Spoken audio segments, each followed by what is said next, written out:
യുഡിഎഫിന്റെ മദ്യനയത്തെ പിന്തുണച്ച Kanthapuram A P Abubakar Musliyar മദ്യനിരോധനം വരാതെ മദ്യവർജനം പ്രായോഗികമല്ലെന്ന് കാന്തപുരം വ്യക്തമാക്കുന്നു. മദ്യനയത്തിൽ മാറ്റമില്ലെന്ന് കാന്തപുരത്തെ സന്ദർശിച്ച മുഖ്യമന്ത്രി ഉമ്മൻചാണ്ടിയും ആവർത്തിച്ചു.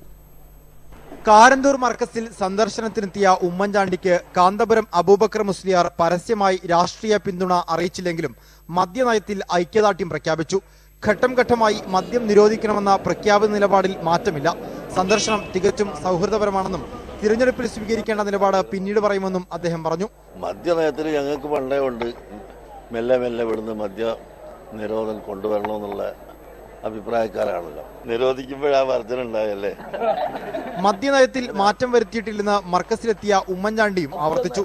ഒരു കൺഫ്യൂഷനും ഇല്ല, മദ്യനയത്തിൽ ഒരു മാറ്റം ഉണ്ടാവില്ല. കുന്നമംഗലം നിയോജക മണ്ഡലം സ്ഥാനാർത്ഥി ടി സിദ്ദിഖിനൊപ്പമായിരുന്നു ഉമ്മൻചാണ്ടിയുടെ മർക്കസ് സന്ദർശനം. വോട്ടഭ്യർത്ഥിക്കാൻ എത്തിയതല്ലെന്നും മർക്കസിലെ സ്ഥിരം സന്ദർശകനാണെന്നും അദ്ദേഹം പറഞ്ഞു. മനോരമ ന്യൂസ്, കോഴിക്കോട്.